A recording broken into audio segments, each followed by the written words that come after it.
Bienvenue sur Africa 24 dans cette nouvelle édition du Non-Stop Info. Voici les titres de l'actualité. Le gouvernement éthiopien accuse les pays occidentaux d'ingérence. Les autorités fédérales éthiopiennes multiplient les discours hostiles vis-à-vis des chancelleries occidentales qui appellent au rapatriement de leurs ressortissants. Mise en place d'une campagne de vaccination contre la typhoïde au Zimbabwe. Depuis novembre dernier, les autorités multiplient les initiatives pour immuniser les populations contre ce fléau mortel qui se propage dans le pays depuis 2017. Et embellie du secteur touristique en Tunisie, les recettes touristiques ont augmenté de 6% en 11 mois selon le ministère tunisien du tourisme. Et les autorités craignent désormais que la découverte du nouveau variant de coronavirus vienne ternir cette éclaircie. Mais tout d'abord, une personnalité du monde du sport s'en est allée. Il s'agit du Sénégalais Lamine Diack, ancien président de la Fédération internationale d'athlétisme de 1999 à 2015. Il est décédé ce vendredi à Dakar à l'âge de 88 ans. L'information a été confirmée par ses proches. Nous reviendrons en détail sur cette info lors de nos prochaines éditions. Également dans l'actualité, en Libye, la candidature de Seif al-Islam Kadhafi a été rétablie ce jeudi 2 décembre par la cour d'appel de Séba, dans le sud du pays. Le fils de l'ancien dirigeant, Muammar Kadhafi, pourra donc participer à l'élection présidentielle du 24 décembre prochain, même si certains observateurs émettent des doutes sur la tenue de ce scrutin. Rappelons que la candidature de Seif al-Islam Kadhafi avait été rejetée par l'autorité électorale pour non-conformité avec les dispositions de la loi. Ce rétablissement de candidature intervient après une série d'incidents qui avaient empêché pendant plusieurs jours Seif al-Islam Kadhafi de faire appel du rejet de sa candidature.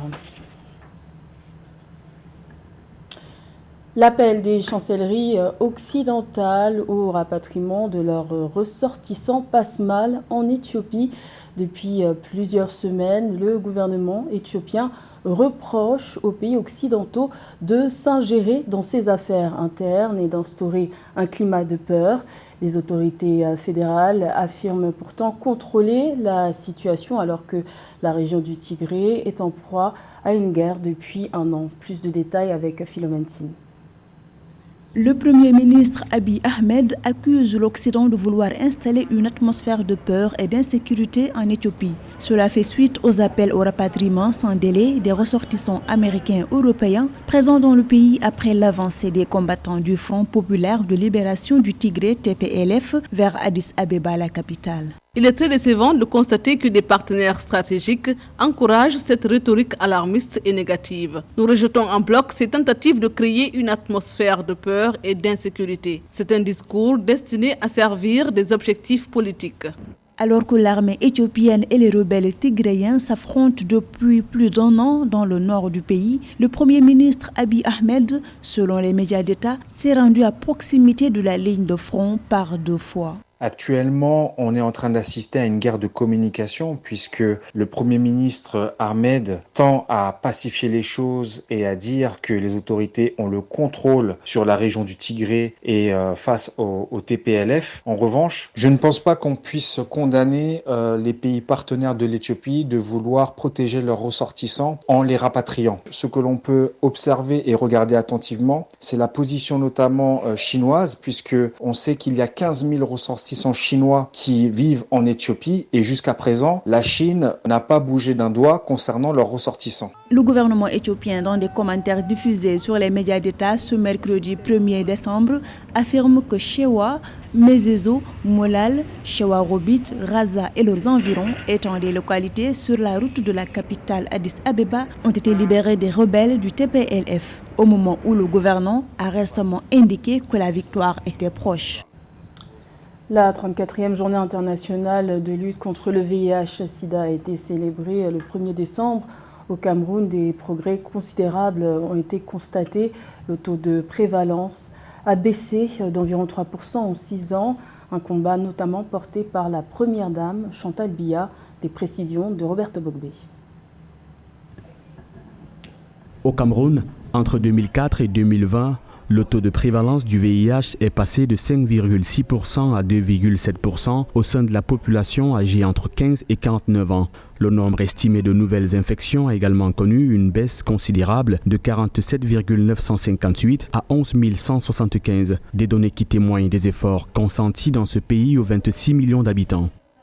Le chemin que nous avons parcouru ensemble depuis 2 décennies est appréciable. Nous avons accompli des progrès extraordinaires dont nous pouvons être légitimement fiers. Mais la marche vers l'éradication du sida en tant que menace de santé publique d'ici 2030 est encore longue. Cet objectif est ambitieux et attend de chacun de nous un engagement et une détermination de tous les instants. En première ligne de la lutte contre le sida, le Comité national de lutte contre le sida, CNLS. L'organe est chargé de la coordination de la gestion du programme national de lutte sur l'ensemble du territoire national en collaboration avec les administrations et les partenaires nationaux et internationaux. Des actions y sont menées pour rendre accessible le traitement. On a décentralisé les formations sanitaires pour la prise en charge. On a levé le coût. Le traitement du VIH-Sida au Cameroun est gratuit depuis 2020. Sur cet aspect-là, tout a été fait pour faciliter l'accès au traitement antirétroviral. Le dépistage est gratuit, le traitement est gratuit et même la charge virale est gratuite. Donc tout ce qui reste, c'est de se faire dépister et de venir se faire suivre. Malgré ces améliorations, de nombreux défis restent à relever, à l'instar de la réduction du taux de prévalence chez la jeune fille âgée entre 15 et 24 ans, qui se trouve 9 fois plus contaminée que le jeune garçon de la même tranche d'âge. À cela s'ajoute le complexe foyer des travailleuses du sexe, les utilisateurs de drogues injectables, où la prévalence frôle les 25%. Le Zimbabwe était en 2019 le premier pays d'Afrique à bénéficier de la vaccination de masse contre la typhoïde. Et depuis novembre 2021, les autorités ont décidé de renouveler cette opération pour protéger la population contre cette infection mortelle. Un sujet de Marie-Raphaël Antolo. Au Zimbabwe, les autorités veulent immuniser les populations contre la typhoïde via l'administration du vaccin conjugué contre la typhoïde. Selon des sources médicales, l'épidémie se montre résistante à la ciprofloxacine, médicament de première intention pour le traitement de l'infection dans le pays. Ainsi, depuis novembre 2021, des campagnes de vaccination et de sensibilisation sont organisées à cet effet sur l'étendue du territoire. Recommandation donc de l'introduction du vaccin conjugué de typhoïde selon l'OMS devrait être pour les pays où la charge de morbidité due à fièvre typhoïde est la plus élevée ou la charge de morbidité due aux souches résistantes aux antimicrobiens est aussi très élevée. Malheureusement, le Zimbabwe remplit ces 2 critères.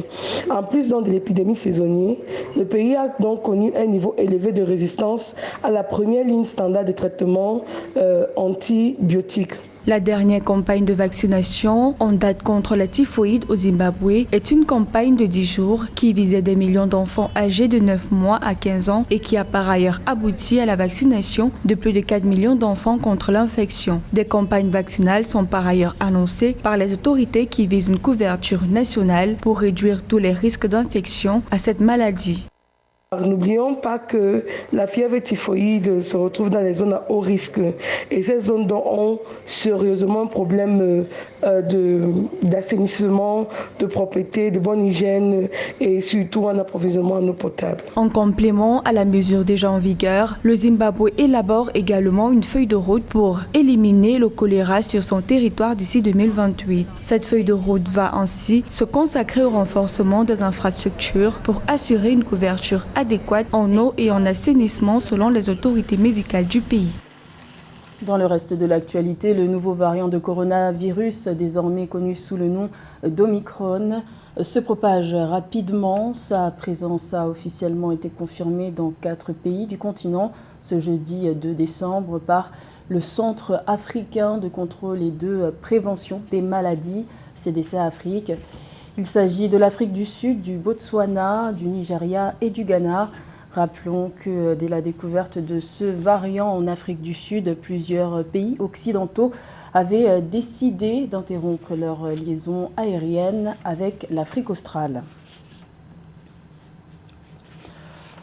En Tunisie, l'activité touristique reprend lentement. L'assouplissement des restrictions sanitaires liées à la pandémie de Covid-19 a permis une augmentation de 6% des recettes touristiques en 11 mois. Quant au nombre de touristes entrants, il a augmenté de 14,5% selon le ministère tunisien du tourisme, mais cette embellie pourrait connaître un ralentissement, comme nous l'explique Joël Ballot. Malgré la pandémie persistante à coronavirus, le nombre de touristes arrivés en Tunisie entre janvier et novembre 2021 a augmenté de 14,5%. Ce pourcentage se traduit par la différence d'entrée touristique qui en 2020 était de 1 835 076 contre 2 101 534 en 2021. Une embellie qui se ressent aussi sur les recettes touristiques en hausse de 6% à un mois de la clôture de l'année. Les principales sources de tourisme tunisiennes sont aujourd'hui sous l'effet du Covid-19.